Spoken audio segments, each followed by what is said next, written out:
good evening to you all. Welcome to Liverpool Cathedral, to Our Lady Chapel, to this place of encounter, where we pray that we will encounter God's love through many different ways, including encountering God through what is revealed in created order and in the wonderful gift that God has given us of being able to reason and to understand and explore our created order. So part of the whole rationale of these lectures is to celebrate what God has given us and encourage us to know more. My name's Neil. I'm one of the canons here, Canon for Mission and Faith Development, and it's a delight to welcome you to this, the second of our in-person, it's lovely to be able to say that, isn't it, in-person Gilbert Scott Lectures for Science and Faith 2023. We're really pleased you could make it here. It may be your first time with us. This lecture series is entitled in honour not of the famous Sir Giles Gilbert Scott, but his brother Dr. Sebastian Gilbert Scott, a nationally and indeed internationally renowned physician and radiologist in London. This series started in 2019, which marks the 140th anniversary of his birth in Hampstead in 1879. I'm sure the mathematicians among you will have already got there to that number. His obituaries in the medical journals highlighted his many clinical accomplishments, but also how good a teacher he was, teaching by example through a kindly, cheerful and optimistic manner with his patients to many a young trainee radiologist. So this series is styled to have a wide range of speakers who share their thoughts and experiences in much the same way. Do please take our information sheet or have a look through the QR code on our website at the remaining lectures coming up this month. The series are completely free, and that's what we want to do here at the Cathedral. Make it freely available, but there are always costs to these events. If you can make a donation through the baskets at the back at the end, that would be wonderful. Thank you for those who've given generously in the past. And you couldn't have an event without an evaluation form. There is a short evaluation form. Somebody's already shaking her head. I shan't name and shame.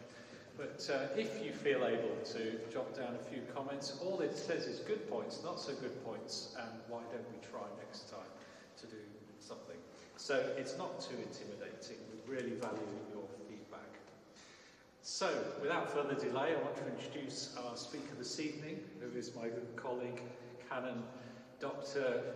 and umpteen other things, Mike Kirby. He's got the longest business cards you've ever seen. We couldn't get it on the screen, in fact. He's got that many initials. But Mike, as well as being a scientist, is a residentiary canon here at the Cathedral. In fact, our canon scientist. He is a self-supporting minister. He gives his time to us here entirely voluntarily. His day jobs are many. He lectures in radiotherapy physics in the School of Health Sciences just down the road at Liverpool University.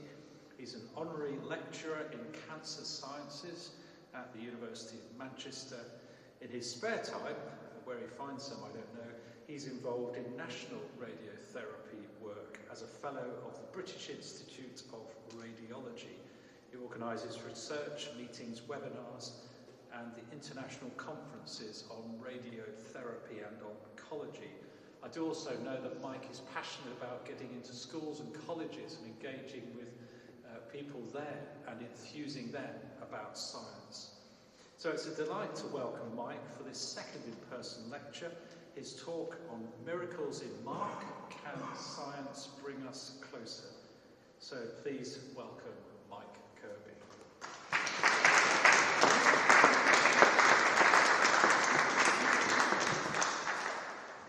Well, thanks very much for that very kind introduction, Neil, and thanks very much for giving up your time this evening.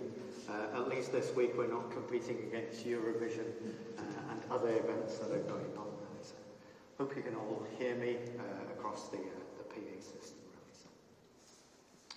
So I've entitled this talk, Miracles in Mark, Can Science Bring Us Closer? The background is that, as Neil's introduced a little bit of that, I've had a lifelong interest in healing and medicine. That came from a very personal perspective, in that my mum had been ill her entire life, really, from the age of 7. And indeed, my parents came from Ceylon to England primarily to find the doctors and healthcare for my mum.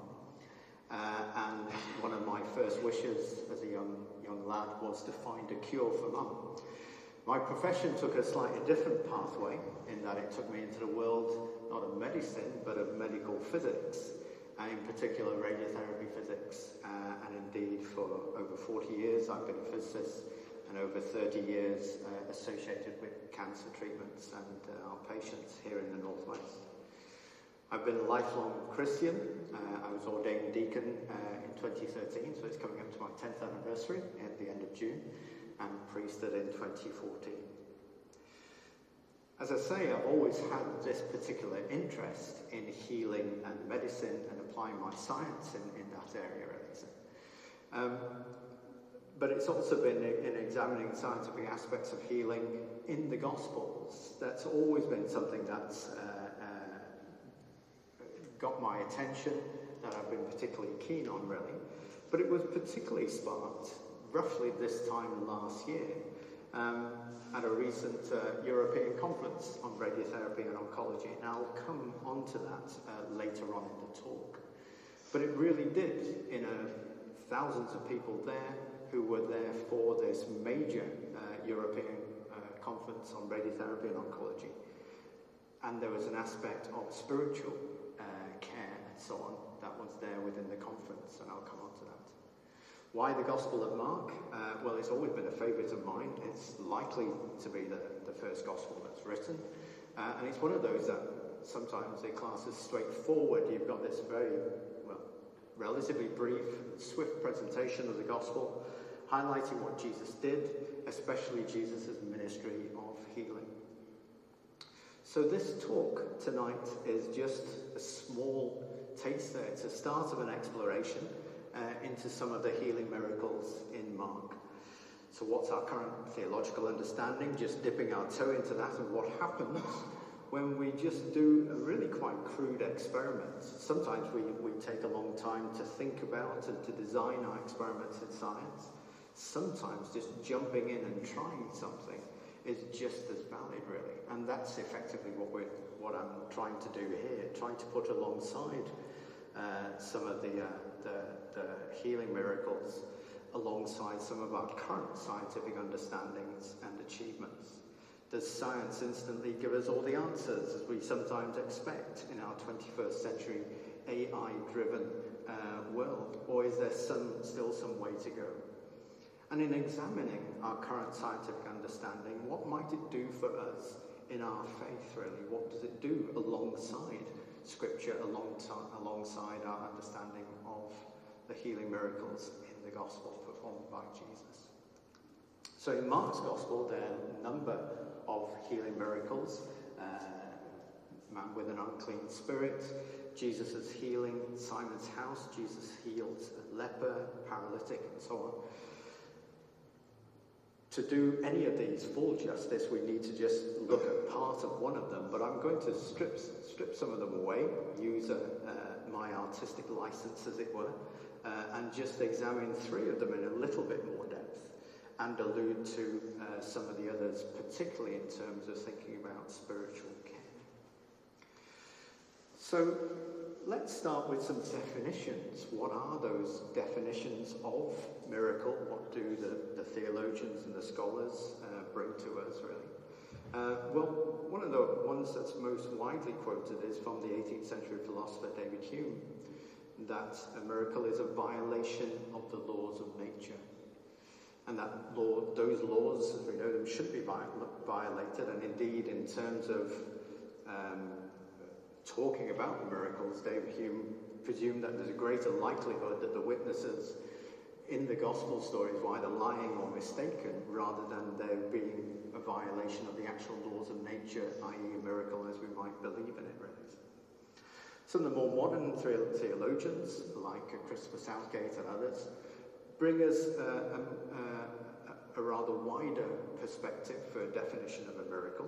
And he quotes that even granted a strong natural order, it's very clear from our science of unpredictability in nonlinear systems, and that includes us. We're very much a nonlinear system, especially our brains, that it's inconceivable that the behavior of a real-life system involving human beings could be the subject of a totally comprehensive scientific explanation. And I think the key point there within that definition is that latter point, a totally comprehensive scientific explanation. And as I hope we'll unravel with just a few of the examples tonight, and certainly my 40 years as being a physicist, I know that we're nowhere near a totally comprehensive scientific explanation for many things. He also goes on to say that if we do not know precisely what the laws of nature prescribe in a particular situation, we cannot then be sure what could constitute a violation. And therefore, if you're uncertain, we don't know the fullness to great comprehensiveness, as it were, the laws of nature. How do we know that we're violating them? And as I say, that key phrase for me there is that totally comprehensive explanation, scientifically and understanding the laws of nature as we have it. He goes on, and together with Murphy, talking about maybe a more theological definition might be an extremely unusual event, unfamiliar in terms of naturalistic explanation, which a worshipping community takes to be especially revelatory, by dint of the blessing or healing it conveys of the divine grace. Murphy goes on to actually then alternatively simply avoid the term altogether and speak of instead of miracle in terms of a special or extraordinary divine acts. And as Clayton points out, that doesn't imply that such events cannot occur without divine assistance. So we mustn't then necessarily go, well, then it all must be divine intervention, it all must be down to God. If we look at some other well-known speakers and scholars on that interface of science and faith in particular, John Polkinghorne, he took a much more positive view of the possibility of miracles, possibility of such events, really. And again, that's a reflection of his sense of that there's an openness and flexibility of physical processes, and I certainly know that within my field of physics and radiotherapy physics. And therefore, God does not violate the regularities God has put into place. But God still has scope through that flexibility, through that openness, for working within the natural processes to generate remarkable results. So there's openness within the system that allows that God can work through. And there's aspects of the system that we just really don't know about, really.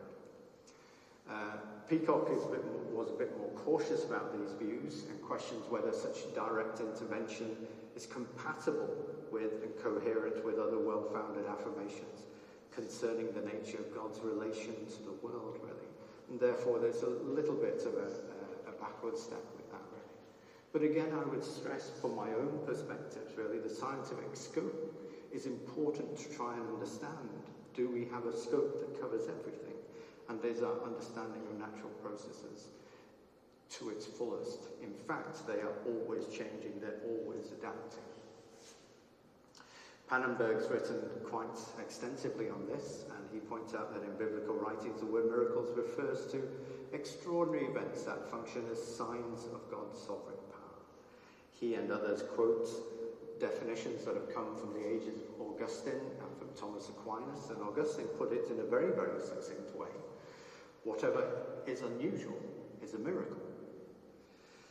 To use, they may appear contrary because of our limited knowledge of the course of nature, but God's point of view is different because he's the creator of the nature of things as well as of the events that appear unusual to us.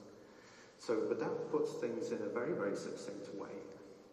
And it allows for that expansion in a way of the things that we know of understanding and understanding of nature. Thomas Aquinas described a miraculous action of God as occurring either praeter naturam, i.e. different from what would be expected from the nature of things, but not contra naturam, not contrary to their nature. And actually it's that latter point that then got drawn into further thoughts and general ideas that miracles must be a violation. They must go against the laws of nature. Pannenberg goes on to talk about theology should avoid purely objective concepts of miracles as occurring either different from or against nature. We don't need to be either or. And return to Augustine's much more succinct but broader idea of miracle is related to the subjectivity of our human experience of nature, especially the limitations of our knowledge really within that. Lennox, in more modern writings, first and foremost, when he's writing about miracles, quotes Dawkins. Why not, to start with, particularly as to represent those who feel that these can't possibly be true. And he quotes Dawkins as saying, so Dawkins has written, the 19th century is the last time when it was possible for an educated person to admit to believing in miracles like the virgin birth without embarrassment. When pressed, many educated Christians are too loyal to deny it. It embarrasses them because their rational minds know that it is absurd, really. Well, as a counter-argument to that, Lennox quotes many, many highly intelligent and eminent scientists who would disagree with that and are well aware of the arguments and would publicly affirm their belief. And if you feel that people like myself with my own background in science, that I still feel perfectly comfortable in believing in miracles, then maybe there's something within that without being embarrassed at all about it. Points towards the scientific world tends to look for laws that embody a cause and effect relationship, and that many scientists are convinced the universe is a closed system. I think that's potentially changing. I think it's changing because we still are finding out more and more about the nature of nature and our universe around us. And therefore we know and admit we haven't got anywhere near a totally comprehensive explanation or prediction. He puts forward an interesting example in that, in terms of thinking about the laws of nature and how they might predict something to happen. Newton's law of gravitation tells us that drop an apple or drop an object will fall towards the centre of the earth. But then that law does not prevent someone intervening and actually catching that apple as it descends. So in other words, the law predicts what will happen, providing there's no change in the circumstances or the conditions under which that experiment is conducted. So although there is that law of gravitation, it doesn't always mean that the same result is out because of other influences within it. So by themselves, the laws of nature can't rule out the possibility of things that we just don't know about, the supernatural. And crucial difference between a Christian and a worldview which denies the existence of God is that we as Christians don't believe that the universe is that closed system of cause and effect, and they believe it is open to the causal activity of its creator God. And as I say, for many of us as scientists, we are finding and still continue to find that openness within the systems, within the laws of nature. They aren't as closed as we might consider.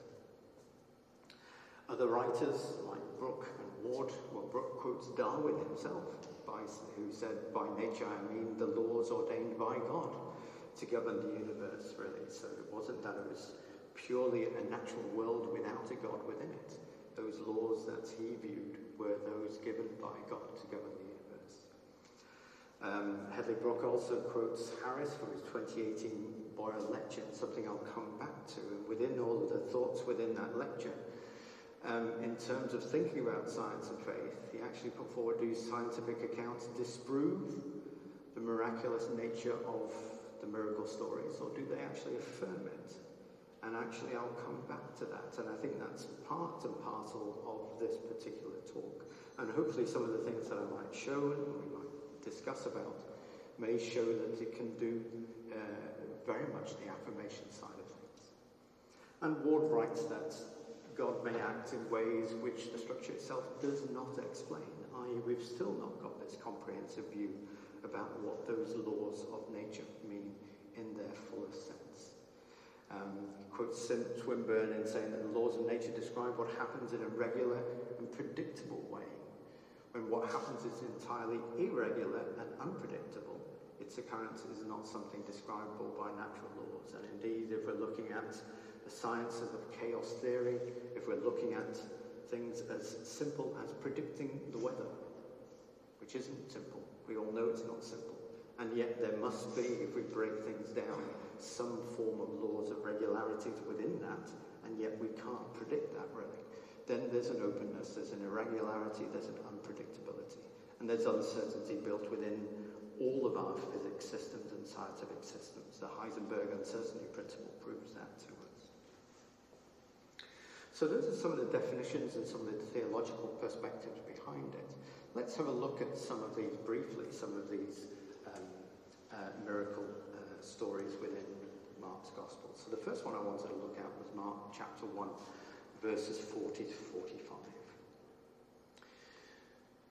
Jesus cleanses a leper. A leper came to him, begging him and kneeling. He said to him, "If you choose, you can make me clean." Moved with pity, Jesus stretched out his hand and touched him and said to him, "I do choose, be made clean." Immediately the leprosy left him and he was made clean. After sternly warning him, he sent him away at once, saying to him, "See that you say nothing to anyone, but go, show yourself to the priest, and offer for your cleansing what Moses commanded as a testimony to them." But he went out and began to proclaim it freely and to spread the word, so that Jesus could no longer go into a town openly, but stayed out in the country. And people came to him from every quarter. So some interesting aspects within that story. So the leper approaches Jesus. "If you choose, you can make me clean." And moved with pity, although some manuscripts actually say it's moved with anger. Some Greek manuscripts have the word anger rather than pity, compassion within that. Jesus stretches out his hand and touches him and says, "I do choose, be made clean." And immediately the leprosy left him and he was made clean. Healing comes in both physical and social forms. By restoring his health, he's also restored to society which by Jewish law, if we look at Leviticus, excluded him. He was meant to wear torn clothes, have his hair unkempt, actually go around proclaiming unclean. Even chance encounters with individuals renders the other person, if they stopped and were a certain distance from that person, unclean, contagious and isolated from society. So in essence, the entire scene is an act of faith. The man is showing that faith by approaching Jesus, even though he knows that he's not meant to, knowing that he shouldn't. The laws say that he shouldn't. Yet Jesus can help him and heal him, and he does, risking his own situation by touching and healing him. Jesus asks the man to go to the priest, following the law, to verify that he has actually been healed. And it's important to note that, I'm a bit behind with things, I'm sorry. It's important to note within this action that although it talks about Jesus cleansing a leper, it could be a number of different skin diseases that is being talked about and being discussed here. So there are lots of things going on within the healing miracle here, both physical and social. And that restoration to society is an important aspect, we feel, if we're trying to understand the healing miracle in its fullness. But if we are thinking about leprosy, what's our current understanding? Well, its clinical name is Hansen's disease, and it's infection by Mycobacterium leprae, and leprae, so it's a bacterium that's infection there. The incubation is about 5 years, and the symptoms can take about a year to actually present themselves. It's a bacterium that's mainly within the skin, but also in the peripheral nerves, and indeed there's quite a lot of damage that can be done to the peripheral nervous systems in the hands and the feet.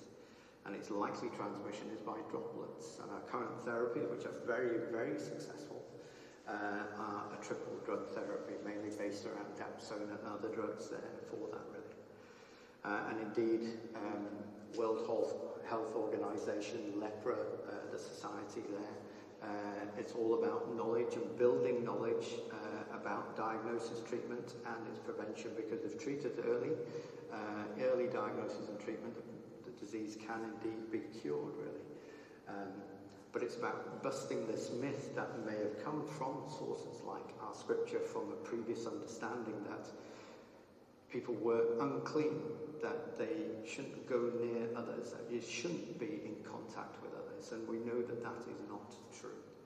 Someone doesn't instantly get a particular skin disease like that by just touching them, by being in their presence within a few meters of them itself. So our thoughts behind that is that our scientific understanding has developed widely over the decades. Treatments of the disease, but also of the social and psychological and the cultural effects of the skin disease is really, really important. This myth busting to actually then try and put forward that it's not the disease that people once thought that it was. We've come an awful long way and it is curable. We use systemic treatments applied and those aren't instant, yet the healing miracle for Jesus was certainly instant within that, really. And if caught early, then it really is curative, really. Although some of the damage that might have been done by leprosy after a number of years isn't necessarily reversible. The nerve damage certainly cannot be reversed. But there's a certainly very, very good control of the disease and suppression of symptoms. Scholars and theologians like Geoffrey John talk that we should be considering the miracle not just in the context of Jesus, not just in the impact of everything that happened and the instant of the miracle itself, but also considering the context of the evangelist. Why is Mark talking about these miracles, really? And if we fail to understand those real points, unless we realize the implications of actually writing about it, the implications about it in a wider sense. He goes on to write that most healing miracles, perhaps deliberately selected by the evangelist to show Jesus healing at least one of every category of person who was specifically excluded or labeled unclean according to Jewish law. So those societal effects perhaps are just as important as the disease itself within that. And interestingly enough, on the BBC yesterday was a very recent news story with this young lady, Rhiannon Morgan, talking about her rare skin condition leading to those sort of reactions from society, from people around, which are just as problematic, just as challenging as the skin condition itself. This skin condition is known as epidermolytic ichthyosis. It's a rare genetic skin condition which basically makes the skin grow too fast, and therefore there are large folds of skin, particularly around the extremities, around the hands and the feet, and indeed the article went on to talk about it was first discovered as soon as she was born, because as the midwife was sponging the baby, whole swathes of skin were coming away with the sponge itself, so right at the time of birth itself. But it's much more about the societal impact, the impact in terms of the people around, and that is just as challenging for the individuals as the skin condition itself. Just going back to the healing miracle in Mark, it's an interesting perspective in that the commentators pick up on this aspect, that the different manuscripts either talk about Jesus having pity or Jesus having anger. There's obscurity in the text. Some Greek manuscripts have that Jesus was moved with anger. Textually, perhaps it was more likely that anger was changed to pity, and perhaps that might imply that the original manuscript, the older one, perhaps the original was more than it talked about Jesus being moved with anger. It's interesting that in recounting this particular miracle, Matthew and Luke omit it entirely, omit that particular aspect, which might again be easy to explain if the original in Mark was talking about Jesus being moved with anger. But the reason isn't clear. Is it anger at the man? Is it anger at the situation? Is anger at leprosy? What? Is the compassion there on the man or anger at the situation? But interestingly enough, if anger is the original, set against the man's condition and the isolation and suffering and what we've just talked about, the case that was in BBC News yesterday, in a sense that is an act of compassion, in that it's taking that anger against the situation, that society, that the Levitical laws have put that individual in, And maybe that's an understanding that Jesus had well before our scientific understanding. Touching the individual would have made both unclean, and Jesus, doing as he did, broke down those barriers created by those Jewish purity laws. The second case is one of a man who was paralyzed. So Mark's chapter 2, verses 1 to 12.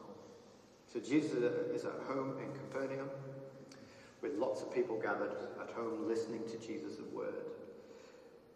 People have great faith that Jesus can cure their friend, the person that's there on that stretcher, and go through all of the trouble of actually then creating a hole in the roof of the abode where they are, so that they can actually let their friend down on a mat. They dig through and make that hole in the roof to let the man down to be healed by Jesus. The faith is observed by Jesus. Your sins are forgiven, is what he says. Brings first of a series of challenges to Jesus' authority. Here indirectly, questions. These are questions put forward among themselves rather than actually to the authorities themselves. But Jesus is already perhaps sensing which is easier, to say that your sins are forgiven, or to say stand up and take up your mat and go home when this person is obviously paralyzed. But he does the latter. He says that, stand up, take up your mat and walk and go home. And immediately it happens. Faith is necessary, as we've heard many times in the gospel, and here it's the faith of the friends coming forward rather than the individual themselves. And interestingly enough, in the commentaries, they often talk about this as a fairly straightforward healing story. In terms of healing paralysis, there's nothing straightforward about this at all. Our current medical achievements, as it were, our current achievements in terms of curing spinal injuries and paralysis, restoring movement, restoring walking after paralysis is nothing but certainly not straightforward in our modern medicine. But there have been some remarkable achievements in restoration of the nerve conduction, so that transmission of nerve signals to the extremities and the reception of those nerve signals. Both are required, one for engaging the muscles in order to move the limbs, one's in terms of a receptor network for our sensation to understand and as a feedback mechanism. There is great progress in the possibility of regenerating nerve cells, and our understanding is continuing to develop year on year. And this was a remarkable case, again, put forward in the BBC News with an article in Nature Medicine reporting on this remarkable case where they're using epidural electrical stimulation. So basically they're bypassing the break within the spinal cord, which has come about because of spinal injury.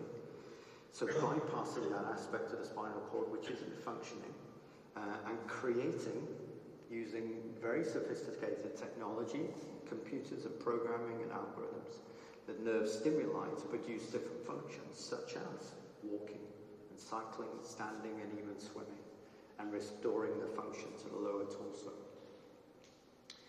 It's certainly nothing instant. There's nothing instant about it. It's taken decades and decades to get to anything like this. And although there have only been a handful of cases, they still require a lot of associated technology and support for the individuals who have gone through these particular procedures. But it does show we have an understanding of how to cure paralysis. We understand what has gone wrong, and we understand how we can potentially restore that sensation, that ability to walk and stand, etc. But it's not easy, and the results are very, very slow in coming forward. The third case I wanted to just talk about briefly was the person with a withered hand. So this is Mark chapter 3, verses 1 to 6. Again, Jesus entered the synagogue, and a man was there who had a withered hand. They watched him to see whether he would cure him on the Sabbath. So so that they might accuse him. And he said to the man who had the withered hand, "Come forward." Then he said to them, "Is it lawful to do good or to do harm on the Sabbath, to save life or to kill?" But they were silent. He looked around at them with anger. He was grieved at their hardness of heart and said to the man, "Stretch out your hand." He stretched it out, and his hand was restored. The Pharisees went out and immediately conspired with the Herodians against him, how to destroy him. So now we've got more of an encounter with those in authority. Jesus is in the synagogue and there's a man with a withered hand there. Jesus knows he's under scrutiny. They are looking to see if he will cure on the Sabbath. Jesus asks the man to come forward before challenging the Pharisees. Should one do good or harm? Should one save or kill on the Sabbath? He knows what their laws are. He knows the scriptures himself, but they are silent. So he asks the man to stretch out and his hand is restored. And perhaps the main elements of the story, not about the actual instant healing miracle itself. Perhaps it's Jesus acting provocatively. This dispute generated regarding healing on the Sabbath, whether one should or shouldn't. Questions we might ask, among many questions, is that really doing work? Did it really breach the Sabbath laws? And if so, is this a case of something which is life-threatening, which was allowed within the laws, really, which might perhaps then permit Jesus' actions? And an interesting one that I'll come on to into our current medical thinking: does the person actually want to be healed? There's very little detail about what withered hand might be, but there are certain clinical conditions which could be very similar to them. One of them is something known as Dupuytren's contracture. Our current approach... If people want to examine it. Oh, I see. I forgot, Derek. Okay. Well, I didn't anticipate we would have a live example within here, really. So it'll be interesting to hear your points, really. So there are different approaches, depending upon the extent of it, depending upon the nature of the condition itself. Perhaps surgical, under general anaesthetic or under local anaesthetic, could be done depending on the condition in a single day, and the recovery isn't, again, instant, as we see with Jesus' miracles. There are possibilities of non-surgical treatments depending upon the extent of the condition itself, perhaps using therapeutic ultrasound. Might we say that it's life-threatening? Possibly not, but it's life-altering in terms of a quality of life, and that might be shared with us later. There are potential for post-treatment effects, as there are with all of the aspects of our modern medicine. We call them late effects in our cancer therapy, really. And an interesting one I wanted to point out was the patient's voice. Within our clinical world now, the patient's voice is given a very, very high priority, not just in terms of informed consent, but actually hearing from the patient their experiences and how that contributes to their overall treatment, not just curing the disease, but actually working for the patient as a whole. So our clinical insights, perhaps on these latter two, as far as paralysis, our clinical understanding keeps on developing and adapting. They depend upon technological and surgical advancements, and they certainly aren't instantaneous. Quite often they're not 100% successful, and at the end of the day we might question what is clinical success, what is 100% success.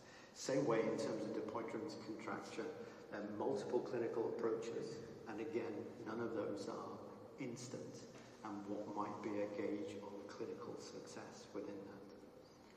Perhaps they're giving insight, though, into physical mechanisms of healing and recovery, and the achievement of Christ within that, and we're a long way from understanding how Jesus managed to do these things when we think about the challenges of the mechanisms of healing and recovery, just in these few examples that we've looked at here. So as scholars like Geoffrey John have pointed out, perhaps there's a greater and wider meaning to the miracles that we need to consider, that we should consider. That was part of Jesus' work within that, really, and this was this aspect of breaking down the social and religious barriers. Or could we actually say that Jesus had a clinical insight that we're only discovering ourselves in the 20th and 21st century? Some of those breaking down of barriers might have been, as we said, already those purity laws that meant that the person with the skin disease was completely isolated, had to isolate themselves from society, even though that wasn't actually necessary, even for something like leprosy that we might consider within that. Jesus' anger against disease because of the societal, the social and the religious barriers that were there. If we look very briefly at the miracle of the woman with bleeding, with Menara Ashia perhaps, for her, she was then unclean for the duration of the period of bleeding, which, when that had happened for her entire life, meant that she was unclean throughout that whole condition, throughout her entire life, having to live that way, with both the physical and the clinical aspects of that, but also the social stigmas and the isolation around that. And yet, actually, if we're honest, some aspects of these things are still sensible and usable within our common practice. We all know about self-isolation after the recent pandemic and the need to do that. An interesting aspect, which I'm going to come on to, one has an interesting resonance with my own particular field of radiotherapy. And then one has something in terms of spiritual care, and again, based around cancer therapy. One is this aspect, if we look a little bit deeper, in terms of the sight of touch of what Jesus does. So, for instance, when in the instance of Jesus curing the deaf man or the blind man at Bethsaida, Jesus' point of touch is well away from our clinical understanding of where the point of healing might be in terms of restoration of sight, perhaps in the optic nerves or elsewhere within the brain and optical interface. Or indeed, what might happen for a person who is deaf. It's certainly not on the outer skin, it's not on the earlobes themselves. It's somewhere else.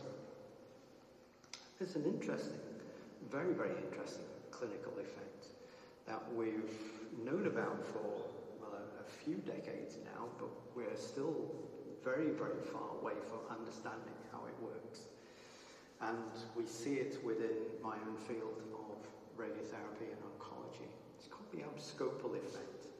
And that's where there's a clinical effect within the body away from the site of treatments. We found that if we're treating a particular tumour in a particular isolated location, there was also an effect on distant metastases, even though there was no systemic treatment involved for that. So there's a distant effect outside of where we're delivering the treatment, where we're delivering the radiotherapy.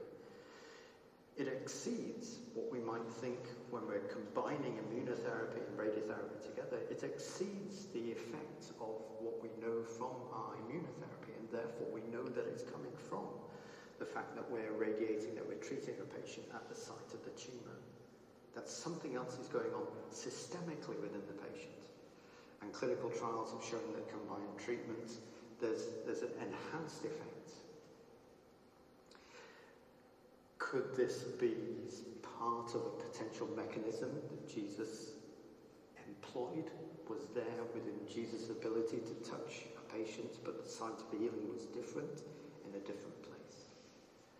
It emphasizes the meaning and purpose of miracles is also important, and Jesus' context and the evangelist's context and our context must be considered as well. So not just trying to think about, well, how did Jesus achieve that? There are other aspects to the miracles of curing the deaf individual or curing the blind man that we must consider if we're considering the miracles as a whole.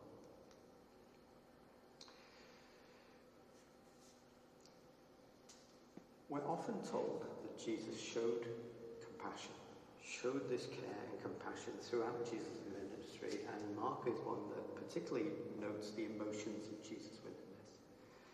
And this is an interesting one in terms of thinking about the resonance of what we might consider as spiritual care, healing in other ways. And again, this is something that has developed over the decades in terms of our clinical understanding, the importance of spiritual care alongside the clinical care that we might deliver as healthcare professionals. One might liken it to the miracle of the healing of a boy with a spirit. The disciples could not drive out that. It was only through prayer that Jesus said that this was possible. Only through that spiritual prayer, that spiritual effect.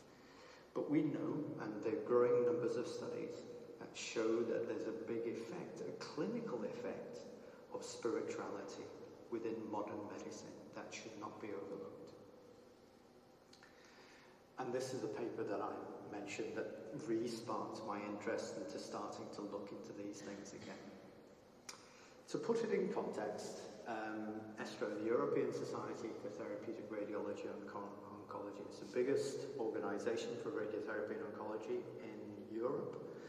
It's a major annual congress, as I say, has thousands of delegates and brings forward the absolutely cutting-edge therapy for both radiation therapy and for oncology.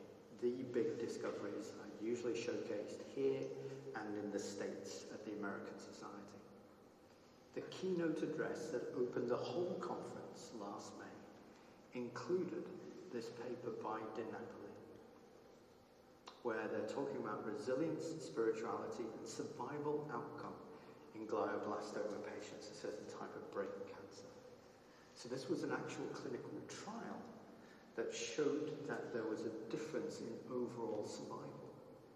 That those patients who showed by various qualitative and various scale measures showed a lower spirituality or lower resilience actually survived immeasurably and significantly shorter time. Their overall survival was less.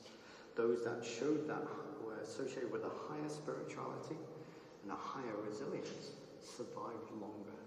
And it wasn't just by probability alone. There was a significant and measurable difference between the two, showing that it does have a clinical effect, an effect on the clinical outcomes themselves. And indeed, there are a number of papers. The ones I've highlighted here are looking at the things in my field of radiotherapy and oncology, where we know that treating the patient is not just about treating the disease. Indeed, really, we've come a long way from just considering treating cancer or just treating a particular clinical condition into considering the treatment of the patient as a whole, and knowing as healthcare professionals that patients will often do better if their overall care, their spiritual care, the way that they're supported by loved ones, other alternative associated treatments alongside our clinical treatments, they will get a better outcome. It's an important component of health and well-being, and the spiritual and religious needs are perhaps a first step for personalised treatments within it. We're looking more and more at genetic markers to look at treatments which are more focused on an individual. Spiritual care is always focused on an individual, and indeed that could be a first step. We can see, and the papers are coming out, showing that positive effect, including not just the positive effect on quality of life, but as we're seeing now, a positive effect on actual clinical outcome measures as well. And we can see some of that improvement on patients' own reported outcome measures, which are becoming more and more important for us, particularly after treatment, particularly for my world of cancer therapy in terms of understanding the ongoing effects, the late effects. But we need much greater professional education for those of us who work in healthcare to understand this more, really, and therefore that we know that it does have a solid place within our healthcare alongside our clinical and scientific understanding. So let's begin to draw things to a close. So scholars like Jeffrey John point to that we should consider theologically obviously the impact of what Jesus did. Jesus did those things for an impact then and there, as well as thinking about meaning behind it as well. One could consider if we go back to the case of the person with leprosy, if it was only about meaning and what was happening in society and the isolation, well, Jesus could have turned that over just by touching the individual, just by being close to them, by actually going and having dinner with them, which he did, rather than actually curing them. So the act of the miracle was also important alongside perhaps the greater relevance, perhaps into our lives today, of understanding the wider meaning of these, really. There's a universal significance in the miracles in terms of overturning social and religious barriers, abolishing these taboos, as we've seen with things like the World Health Organization trying to bust these myths about things like leprosy. Showing that the miracles are just as much Jesus' declaration of God's love and compassion for everyone, and its systematic inclusion of all, and breaking down those barriers. That the miracles go beyond the demonstration of Jesus' divine power and evidence of inbreaking of God's kingdom. Faith is important, as we've seen, as Jesus said himself. And perhaps that could be understood as an openness to a relationship regarding Christ. It's what makes the miracles safe for the recipient and not an idolatrous wonder, Jeffrey John writes, grasped for its own sake. Those of the healings of the blind and the deaf, we could look at an interpretation of theology of revelation rather than medical, and looking at the spiritual and theological aspects, really. And in the mind of the evangelist, in the mind of Mark, perhaps a potential for us all to be healed of our age-old spiritual blindness and spiritual deafness. And maybe that's not that age-old, maybe it's the things that are happening for us now, in which case it makes the scriptures just as powerful, just as meaningful for us to understand what's happening in our society. What are the taboos that we are putting into place? What are the society barriers that we have within our society now? Marshall and others write that spiritual significance is what ultimately mattered, and perhaps it still does. And Jeffrey John puts forward that it's when we get inside the miracle then gets inside us, and our eyes are open. So thinking more widely of the miracle rather than just the immediate healing impact and instance itself is just as important, and indeed makes the miracle alive to us today. A lovely quote from Bach says that for Jesus the untouchable is touchable, and surely we should be considering things in the same way. Just coming back to some of these quotes from Brooke and some of my own points really within this,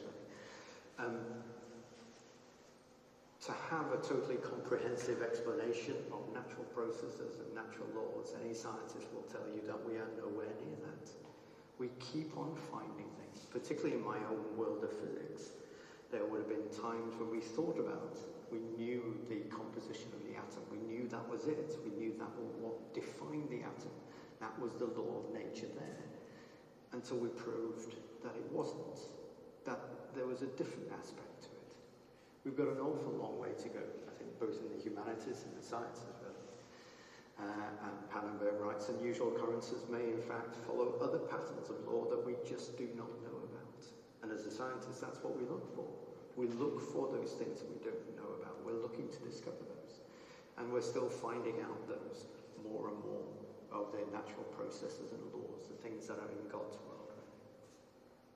Going back to that quote from Hedley Brooke, who cited Harris from his Boyle lecture, do these scientific accounts disprove the miraculous nature of the stories, or do they affirm it? Well, nothing that we've got in terms of our scientific and clinical understanding disproves anything of the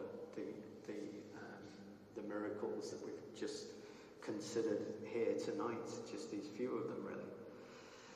If anything, they show how difficult it is to heal in similar ways for ourselves, sometimes completely impossible without a lot of technology, without a lot of development, and we're still nowhere near doing the things that Jesus managed to do if we're just considering the act of healing, the miracle itself. So from that perspective, I very much feel that if it's affirmation of the miracles themselves, and understanding with humility that there's a lot within our natural world which we just do not know about, that we do not understand. There's aspects of those mechanisms of the healing that we touched upon tonight that might give us a bit of an insight, but certainly nothing like a complete explanation. Brooke also cites Harris to say that almost nothing in the Bible that modern scientists can't explain if sufficient ingenuity is brought to bear. Well, we've seen some of that ingenuity tonight, and it's still not sufficient. We're nowhere near that sufficient ingenuity. We need to be humble and aware of our shortcomings, really, even though we're making these steps forward. And I think we need to have that. I still believe God beckons us to keep on doing exactly that, because persevering and developing in our medical and clinical sciences and our sciences as a whole, using those skills and talents that God has given us in science and medicine to bring aspects of healing in all of its senses to the people around us. And we should have confidence to consider the science alongside our faith, both those aspects. And from my own perspective, perhaps faith gives permission to work miracles in our lives, gives God permission to do that, invites really through our free will. It's our willingness to believe, to ask God to work in our lives in a wonderful and unusual way, and perhaps in ways we cannot yet understand how they might work through our knowledge of the laws of nature. And so to conclude, we've looked at just a few of the healing miracles in Mark, and we've only just scratched the surface, whether we're looking at it theologically or trying to look at the science. And can the science bring us closer to them? Yes, I believe it does, in terms of our understanding of perhaps of some of the mechanisms of healing. Does science have all the answers? Absolutely not. If anything, it brings us to admire the miracles in a greater sense. In a scientific sense, our clinical understanding shows how healing might be possible. It is, in certain circumstances, we can achieve certain amounts of healings alongside these miracle stories, but it shows and proves that they certainly aren't straightforward, and the meaning goes beyond the event itself, and we mustn't forget that. In lots of senses, it's amazing, and just doing this simple, very crude experiment of putting science alongside a healing miracle was amazing for me. It's amazing in terms of seeing the wonders of science, what we can do with our ingenuity, our perseverance and our skill, and if we are made in the image of God, does that reflect upon God and God reflecting upon us? But also makes it even more amazing of the wonders of Jesus performed by Jesus. Without any of these tools of modern medicine, but with that depth and meaning and purpose which continues now, and understanding the meaning of miracles opens up the scriptures for us in the present day, not just in the context of Jesus. And we mustn't forget some of the clinical trials and studies that are going on about spirituality and how important that is in lives. And perhaps those are miracles that we can all perhaps help with in the future. So I hope that's been an interesting excursion for you. I've gone on a little bit, as I tend to do. But many thanks for your attention, and thanks very much